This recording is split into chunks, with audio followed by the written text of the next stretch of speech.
I've been media trained to not say a lot of things, but now I don't even care. Like media done changed, I'm bro. happy to tell stories. Yeah, I'm happy to tell stories about different things. But I remember we was in high school when our coaches left. Billy Rodham came in, and I still believe our coaches were that coaching style with Snipes, Smitty, all those guys. That was our coaches. Those are the ones that's the reason we made it to where we were. But Billy Rodham had a tough job coming in and taking over a group of guys who was like, no, we're not running that. Right. Like, Billy came in, I remember he really told me, hey, Jacory, we finna put the wing T in, this, that on offense. Oh, Billy tried to change it? Yeah. First of all, they came in trying to run their own offense at first, like, and not take away nothing from them. It's just we had a well-oiled machine. It's like, why are we trying to change this? And it's unfortunate, but our coaches wouldn't have been going if that situation didn't happen. Right. So, y'all finna walk into a tough situation where you got a bunch of 17-year-old guys that's like, nah, we ain't doing that. If we not running what we running, we ain't playing. Oh, wait a minute. So it was a standoff. So man, it wasn't really no standoff. It's pretty much we going on the field. Y'all coming with us? Like we finna run this.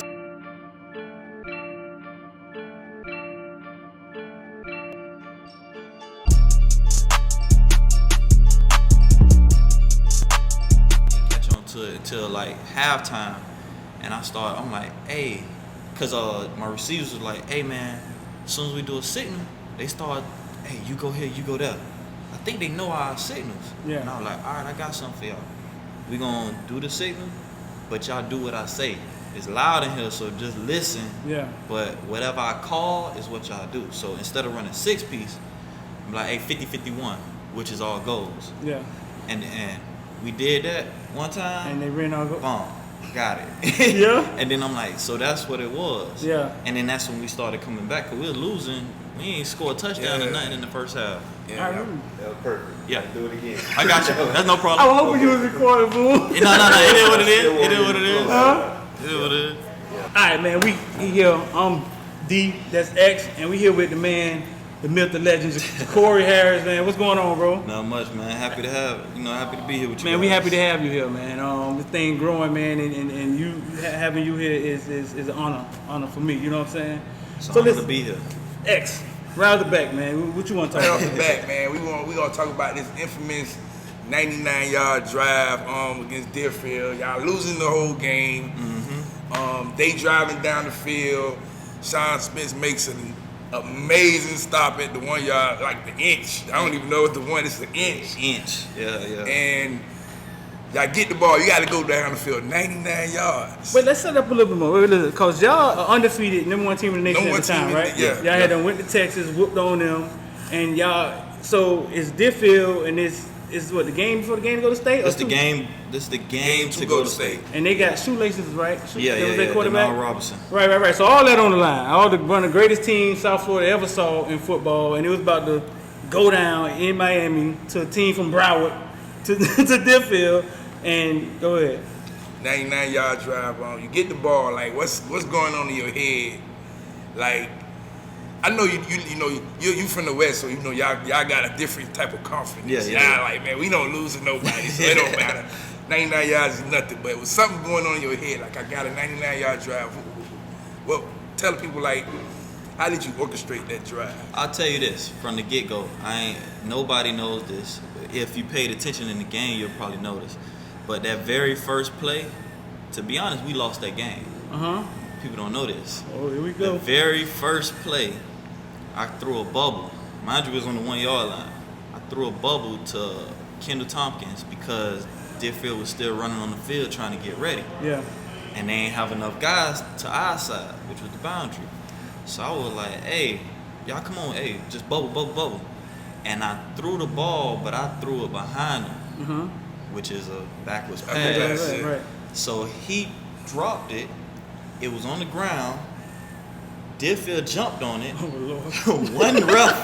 One ref called touchdown for Deerfield.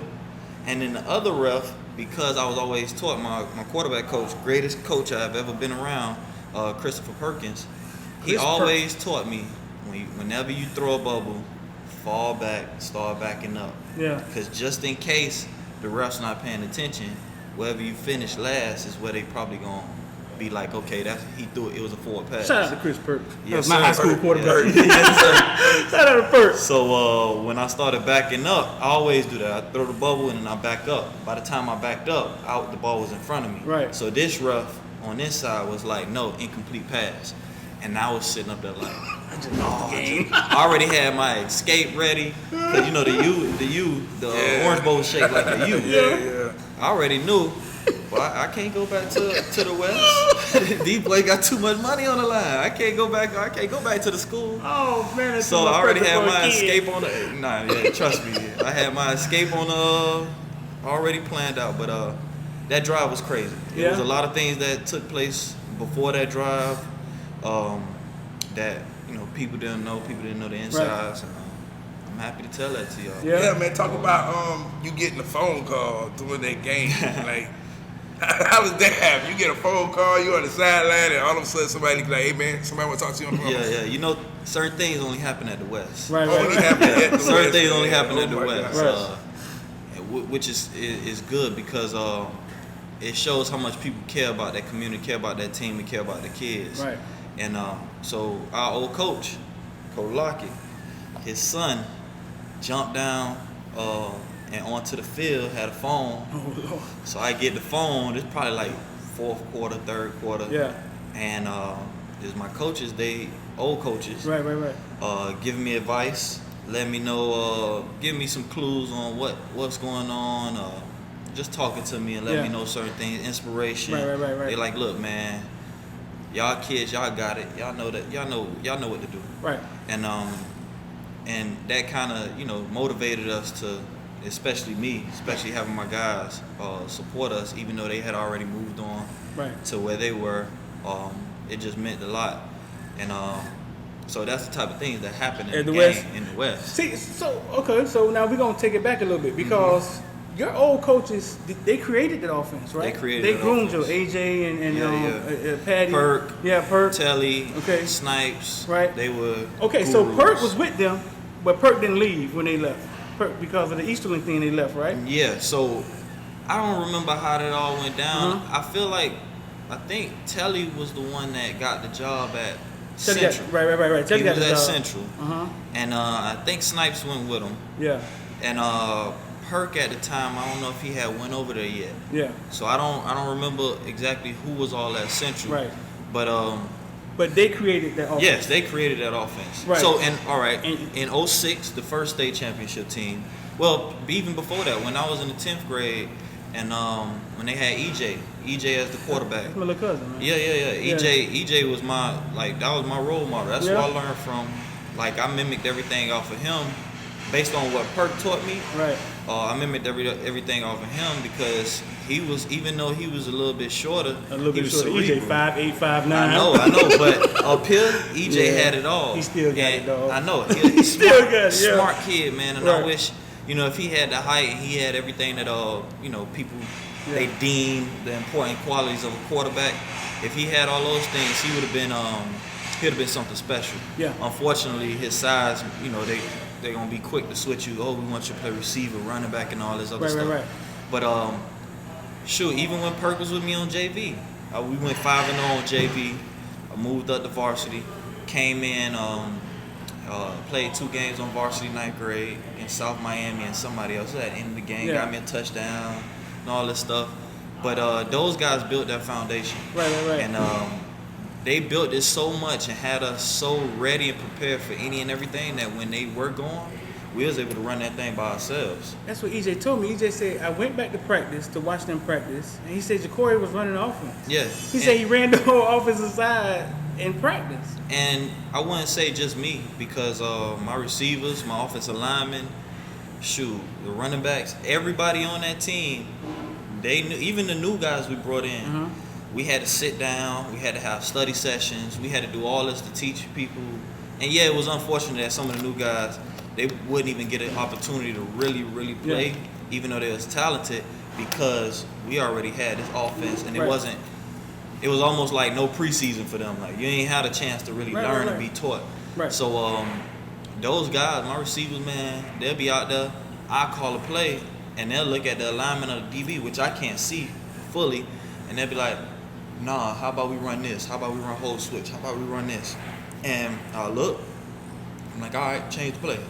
This I run that based on coverage, based on alignment of the DBs, based on my front, how many people I got in the box. I took advantage of every, down and distance, how many people got in the box. I took advantage of every situation. So, and my alignment, my offensive alignment, my running backs will tell me if it's 2nd and say 7, and we got say it's and 11 personnel, which is we got 4 wides, 1 running back.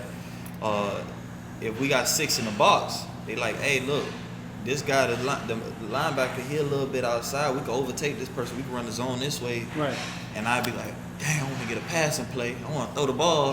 Like, nah, come on, run the ball. Right. Run it, touchdown. Now I don't get no throw. I know, it looked like Easterland averaged 20 yards a carry in that era. It looked like every time y'all hand the ball, he just went right up the middle for 20 yards every time. Easterland was a different beast. That man, that's the best player I ever played with. Woo! Best player, college, pros, best player I ever played with. Yeah. And yeah, man, that dude. I remember he came in against Central, suspended the first quarter, played the second and third quarter, and was done. He ran for 300 yards in 2 quarters. Them boys could not stop him. What do you say to people that say, well, listen, man, you either had to stop the 4 wide receivers or you had to make a decision to stop him? You know what I'm saying? What do you people say to people that say, man, they were just making a decision to stop the receivers and Easterland had wide open run? You say what to that? Because what you just said, you just said he the best player you played against. So you know. Yeah. We don't know that you know. To be honest, our team wasn't really fair. Like, and all these guys grew up in that area. It ain't like we recruited like a St. Thomas or IMG Academy. We didn't recruit guys outside the state, outside of the county. It was guys from our area. Right. Yeah, a couple of us lived up here, but all our family went to the West. Yeah. I was in the medical magnet program, so that's how I was about to go to Carol City. And Frazier had me out there during the summer, getting prepared to come out there and play. Run a read option, right? He told me we were gonna run spread off. He lying. But at the end of the day, it's like, that's how, like, my family was there, so it's like, man, I'm going to the West. And as soon as I got accepted, everything changed. I went down to Northwestern. So. You say y'all team was unfair because how loaded it was. Not how loaded. People think that we just beat people based off pure talent. Yeah. Man, those kids knew football. Like, our receivers knew coverages. They knew our linemen knew blocking schemes. They knew because our coaches taught us that. So we could have went up against anybody, and yeah, if we'd went up against an NFL team, yeah, because of basic size and everything, you would have beat us. Right. But I would know what you're running. I could orchestrate an offense to go against that. Now it's gonna be, okay, is your man better than my man? Right. So that's how. If you didn't run man-to-man against us and win, you weren't going to beat us. That was probably. I was about to ask you how. I feel like that's the only way that a team in high school could have stopped us. If you just ran straight man-to-man and just beat us. Okay, so this is what's wrong with what he's saying, right? He's saying if you ran man-to-man against them, that's the only way they could beat them. That means you would have had somebody to cover Darius. That's the thing. Tommy Street. And Chris Perkins. Nobody has 4 cornerbacks. Chris Perkins, his quote, he always said, nobody got 4 gangsters. That's it. To cover one of our guys. Because we had Darius Johnson, Tommy Streeter, Kendall Tompkins, Robert Demps, and Brandon Drayton was our 5 receivers. So if they double an AD, I'm going to Streeter. Right. If they find a way to cover both of them, 5 thorough I'm going receivers. to Kendall. You don't have 3. You don't have 2 guys that can stop. I remember we played against Orlando Boone, and they had the number 1 corner in the state of Florida. I forgot his name. And because I guess you could say we was cocky and confident in ourselves, little Brandon Drayton, like 5'6".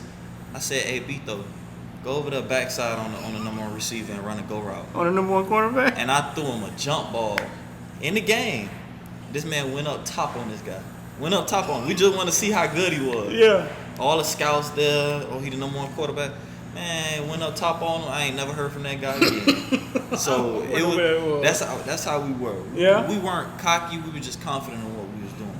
I used to work at the jail, right? And there was an inmate in there, and he was my trustee. And we used to get into arguments all the time. He said that team with Vonnie Ward and that Northwestern team, I know you done heard the argument before, because we always argue about who's the greatest Northwestern team or the greatest South Florida team we ever saw. And he always said that team would have beat y'all with Vonnie Ward and Tory Cox and all them boys, the Weaver twins. Yeah. And like you said, they would have had to have 5 cornerbacks to defend all 4 receivers. You know what I'm saying? Yeah. What do you think about that? I know you done heard that argument before. The only thing I could say about that type of stuff is I grew up watching those guys. Yeah. So I would be in the stands watching these guys, and they was all great players. Yeah. And shoot, if you think about it, like we all mimicked ourselves off of these guys. So I never really cared to compare like high school sports. Like I don't want to saying we competing against each other. Right. First of all, if you wasn't undefeated Right. or anything, I wouldn't even consider you in a category. Right. But at the end of the day, we all were great teams. Right. And it's unfortunate down here in South Florida that we got so much talent separate all on different teams that we beat up on each other. Yeah. So you would never know truly, unless you go undefeated, Right. who's the best in the state, who's the best in the county. Just in this area here, we can have our own state championship. We don't have to go. We don't have to go past Broward. Yeah. You could go up to Broward and just take these teams down here, and that takes care of the whole state of Florida when it comes to like top football talent. Right. So it gets kind of unfair to those guys. Those guys was great. Right. And like the Kenny Phillips, the Giovanni Ward, Right. Rohan Davey, all these great guys. You can't really. It sucks that they played against top talent every day, every Right. weekend. And I don't They think played people against realize that. Right. top dogs. So if you lost the game. In might our be football out of it. community, you like, hey, nah, man, y'all lost, y'all this, y'all sorry. No, you're not sorry. You just played against Played against another a good team. better team Yeah. Right. at the time. They were just better, but man, I respect those guys. I Yeah. wanted to be like them guys. I Yeah. remember, man, Soul Bowl. That's the reason you go to the Man, West. it's only You 2 see high us- school football teams I say that was probably the greatest I ever seen, man. And that's your senior year, and what is the '96 Carol City with With, J-Boy?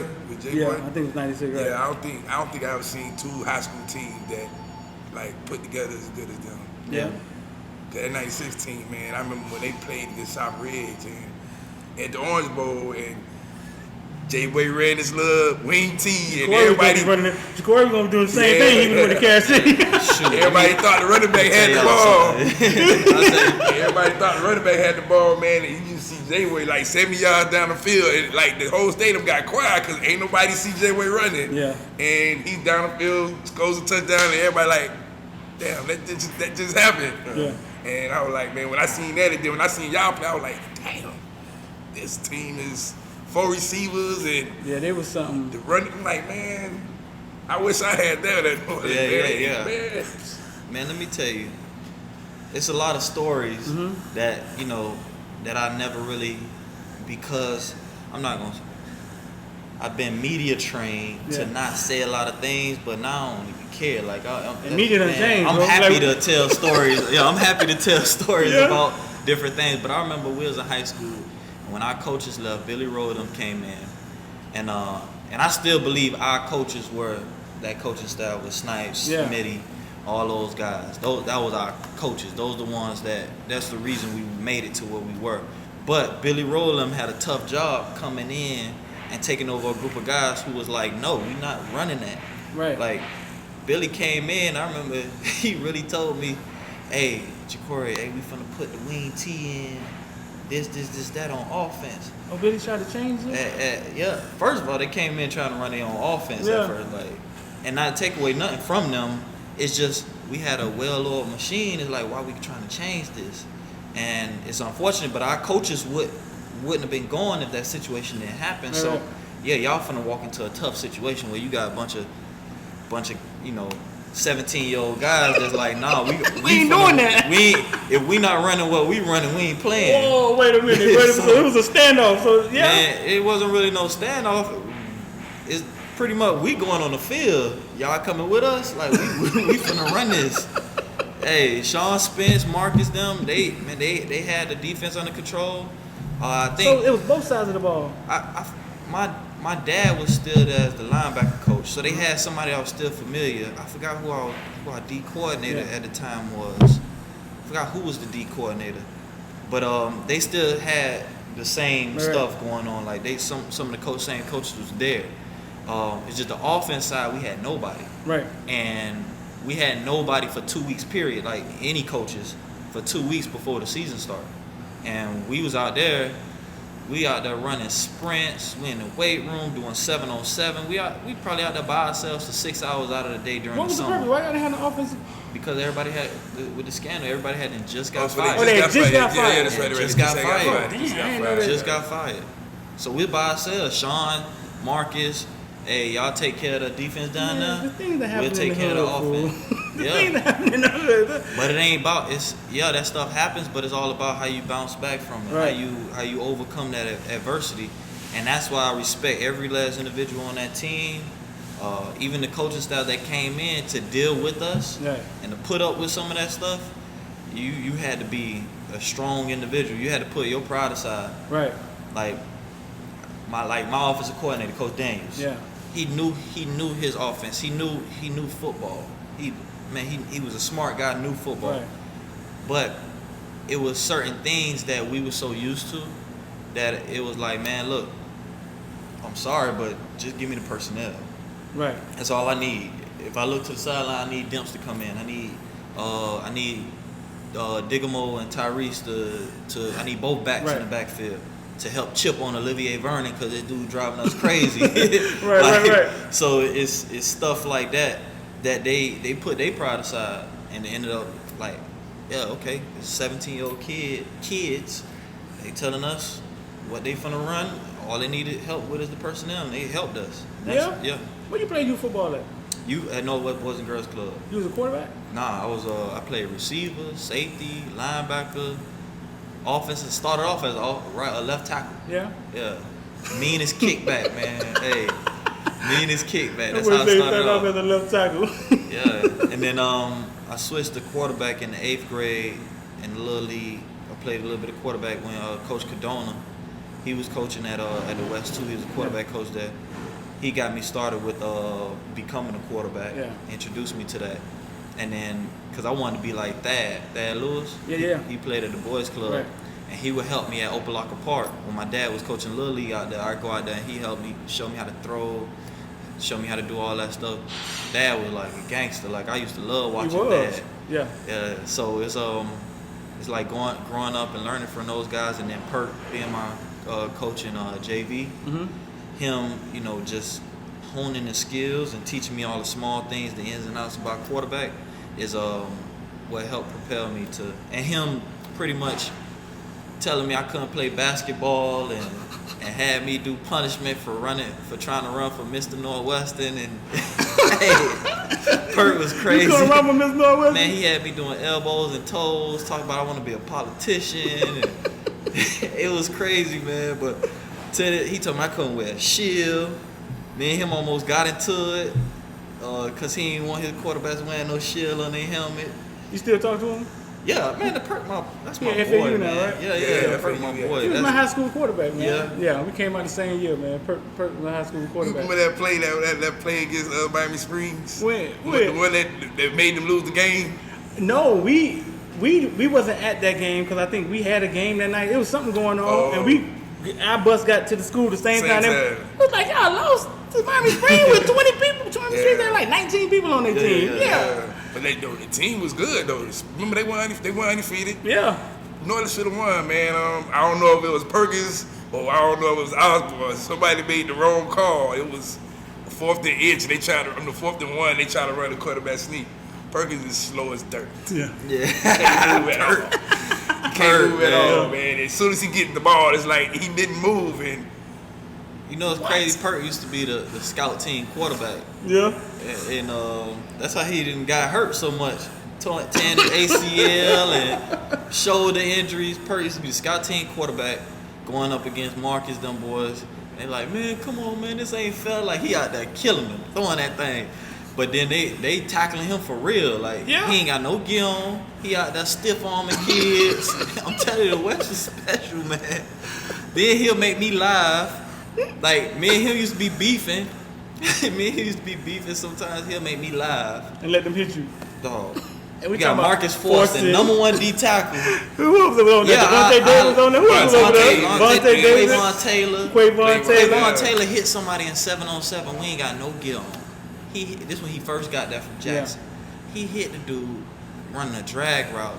He got blood coming from his nose, and he's sitting up there like he ready. Like, man, we had so many gangsters on our team, man. It was. I love that team. I love all those guys on that team. Listen, like my Quavon Taylor, you say that name. I wish you went to UN with us, man. Yeah. I was in corrections. I worked in corrections, right? And one night somebody came in the got arrested. Young boy, he was in the cell, and when you're in corrections, man, you see orange. They got on orange, you got on green. Mm-hmm. You become numb to people because what can possibly happen to you. You know what I'm saying? Yeah. So he was asking for some water, and for some reason, I don't know, I wasn't giving them no water. And then somebody whispered in my ear, they were like, "You know who that is?" I said, "Nah." It's like, it's Quavon Taylor. They say he played with Jacory them. Mm-hmm. And then I looked at him, I was like, oh, shit. Listen, I saw that man stay in jail for 2 years. Yeah. Right? Stay in jail for 2 years, get out of jail, start working out again, and end up at Tuskegee. Mm-hmm. And when I saw him at Tuskegee, dog, I saw that video on YouTube. It just popped up one night, man. I started crying.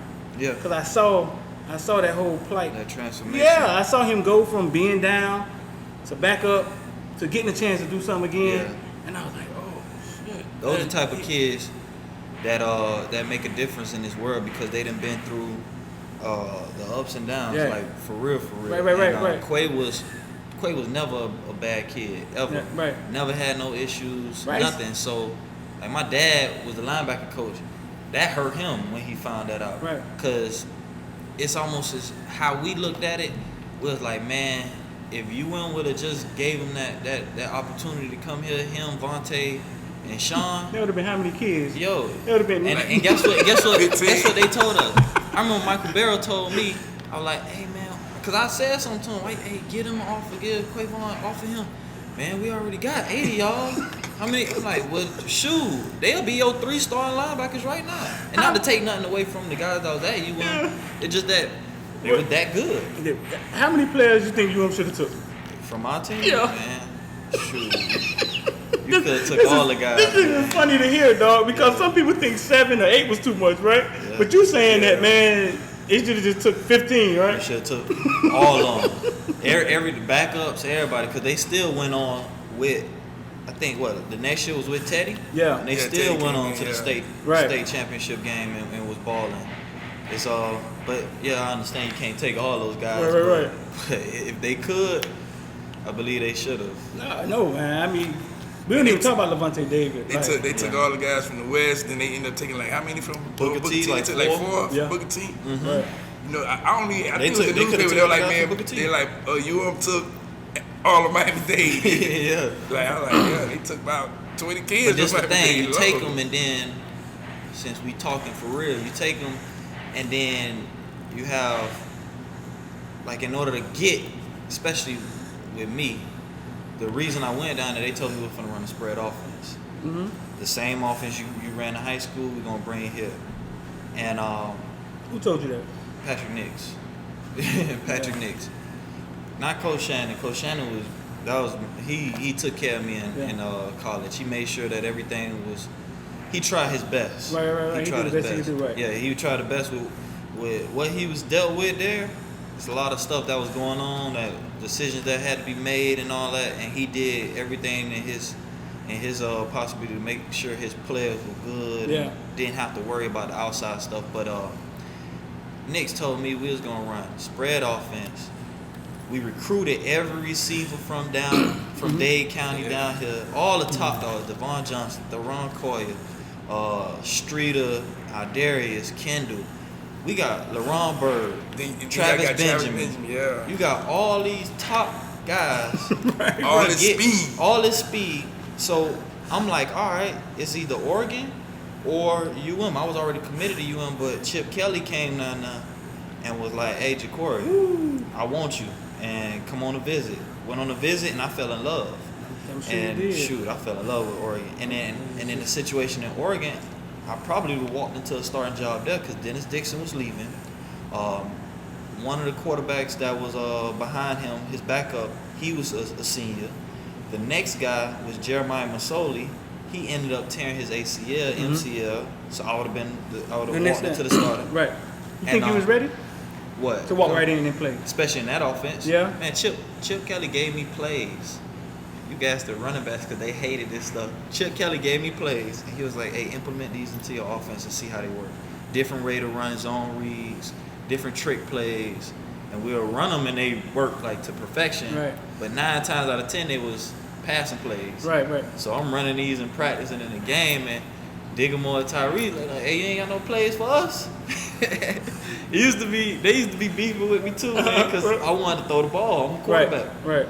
We played Barbara Goldman and stuff, and our defense don't let the offense, Barbara Goldman, get past the 50. I'm like, dang, these one of those games where I'm probably gonna throw for 100 yards because I ain't got no room.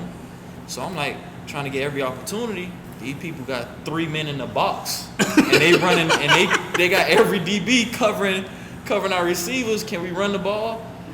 I think I told Tyrese one time. I said, "Hey, don't score." Mind you, we like 80 yards away from the end zone. But I could see, like, if I give him this ball, he fast as hell, great running back. I said, he gonna score. I gave him the ball, and I see him take off, and I see the hole just open up, and I walk off the sideline. I'm like, dang, go. But you want to throw the ball. I'm like, man, I ain't finna get no stats. My receivers ain't finna get no stats this game. Right. But it was all funny games, man. Yeah. It was all funny games. Being able to be on the high school football team, play the whole season, it's like amazing with everything that's going on around you. Yeah. Drugs, home life might be jacked up. Gambling, high school gambling. Niggas trying to kill you because you who you is. Because you lost the game. Right. That's all great when you're winning, right? Mm-hmm. Thank God y'all won a lot. That's the reason we won in high school. I'm going to be honest with you, boy. That's the reason we won, boy. I know it's the reason I came out there and gave my all. The pressure to win from the streets, basically. You hear about old stories about, people going into quarterbacks' houses as they driving home from the game. They got to go, they house this, they house that. Or at the school, somebody got beat up or something because of this. Because they lost the game. Because they lost the game. So, and not saying I was scared of it or anything. It's just, it's there. Like, you weren't scared? Look, like I told y'all, the Orange Bowl was shaped like a U. We'd have lost that game. Y'all would have never seen me again. I'd have been gone. Because been gone. And but when it's all good, we heard the stories too. When it's all good, they take care of. But I mean, that's just and what it is. And I'm be honest, that's one thing I stayed away from. Really? That's one thing I stayed away from. I ain't go to the gate. Good or bad, none of that. Good or good. I ain't go to the gate. I ain't had no handshakes. I watch Jesus Shuttleworth and all these movies, high school movies. Right. Cause once you take one thing, it's like you owe somebody. That's why nobody could. None of them could be like, "Hey, Jacory, man, I took care of you in high school. Why you don't take care of me or anything like that?" I ain't never want to live my life like that. So, which is, hey, it's cool. Do what you do. I don't care about it. Just that wasn't nothing that I was gonna do. Right. So what you're saying is this: you're saying that what you learned in high school with Perk and Telly and all them was good enough. You could have translated right to college and been successful. Yeah. Okay, let's just get raw with it. You saying that you could have went into college not knowing anything and just went off the same thing y'all did your senior year, and you could have been successful. We could have ran our plays and been successful in college. See, because people always think that, man, that was high school. You in college now. The thing with what Perk, how Perk and Telly them coached us was, like I said, we didn't have to really watch film because we knew. I would come in. We had tests before our games. Like, I'm talking about real tests. I've heard the story before. EJ told me the story before. You got tests. Yeah. You got to fill that out against every coverage. Mind you, this is high school. You probably gonna see one or two of these coverages that they give you. They had us against. We would learn and study stuff against 4-2-5, 3-3-5, 5 down linemen, cover 4, cover 6, cover 2 man, right, cover 1, cover 0. We learning things against every coverage in the world, but we're gonna run against man and maybe cover 2 in high school. And then it was one time that we go to Texas. Mind you, I don't got my coaches no more, but we go to Texas. On ESPN, lo and behold, South Lake Carroll come out there in 3-3-5. Yeah. And now, because I know, Right. because I know how to beat this or what plays are good for just that front, that 3-3 front, I know how to get my blocking scheme. Now, based on it, so it's like a 3-3 stack. You got 3 down linemen, and you got 3 linebackers stacked behind those linemen. All I got to do now, if my running back on my left side, what I do, I call left guard wash right. That's my protection. So left guard wash right means the left guard, him and the center are going to double the nose to that middle backer in pass protection. So in pass protection, those are the 2 guys that they have. Right. And then the right guard, him and the right tackle are taking the end in this backer. Right. Now, on this side, the left tackle, he's stuck with just the end. He's stuck with the end, and my running back is going to take care of, since he's the 6th guy, Right. my running back got that guy, the Sam or the Jack, whatever you want to call him, linebacker there. So now we got 6 in the box that could be blocked by 6 if they send everybody. So now outside of that, if a safety, linebacker, extra guy come, those my guys. So my running backs didn't have to scan or nothing like that. You say those your guys, what you mean? You got to beat them. So now I got to beat them, whether it's going to be, and people ain't know, but when I'm pointing at them, I'm giving signals. So I'll be pointing with my finger, that's a slant. Right. I'm pointing with my fist, that's a hitch. If I'm pointing with a 2 route, that's an out. Right. So I'm doing all this till I'm pointing, and then sometimes I'll be like this, hey, yo, we here. And my slot guy know, if my guy come, I'm running the slant. And I do that based off, okay, I give him an out because I see the safety rotating down. I can't give him a slant into that. I don't want to give him a hitch right there and do jump it. Right. I'm going to give him an out, so I'm running away from him, because that means that safety coming down, that corner dropping back. It's going to be 3. Right. So they'll do that. I get it to him, say hike, and I peek, bomb, he coming, throw it. Sometimes it's touchdown. Yeah. The playmakers I had. I could complete a 2-yard pass, And them boys gone. and they gone. And you can do that in college. Right. In college, it's only so much different defenses you can run. Right. And if you know your offense and you know everything about your offense, you shouldn't be in no situation where you're confused or anything. I had guys standing up. Everybody standing up. So for my first play, I'm getting ready to throw the ball, throw it into the dirt. I just needed a play to see what they was doing, see who they had dropping, who they had coming. So they did it again, touchdown. Yeah. And then I looked to the sideline at their coaches. They looking at me like they thought they had me because they were talking trash that first play. Yeah. But I'm like, all it takes is, okay, I just needed to see who. And they thought they were successful, so they're going to just do it again. I'm like, who they, all right, this guy came, that guy came, this guy dropped, that guy dropped, but they ran cover 2 behind it.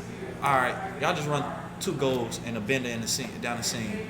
Because now they linebackers, they all up front.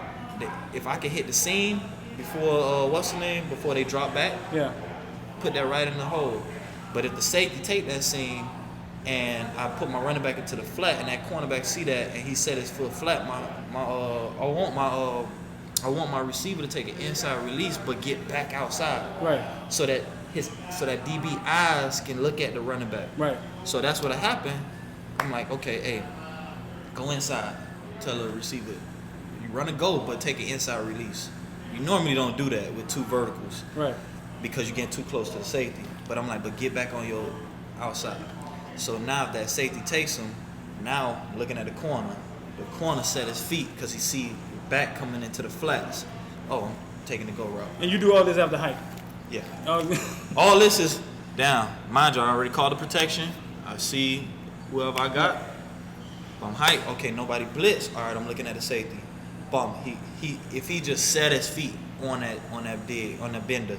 All right, he set his feet. All right, I'm going straight here. Oh, the DB, he set his feet, throwing it deep. Oh, he's still drifting. Let me just check it down. X, you knew this stuff in high school? You was a quarterback. We knew a little bit of that. We wasn't that sophisticated like that. No. Man. I mean, but I knew he went to the Elite 11 camp. I went to it and I learned a lot of stuff. When I got back down, I'm like, hold on, man, y'all teaching us wrong. Like, Yeah. Cause when I went, we went to Florida, and that's when Steve Spurrier was still there. So the way he teach quarterbacks is different from what we learned down here. So the stuff he's saying, I know some of it, but like you need the talent to do it. You know, you need the players to be smart enough to do it. Cause that's how it functions. Yeah. If everybody on the same page, like my receivers, if they knew how to throw the ball, they could come play quarterback. Yeah. That's how smart they were.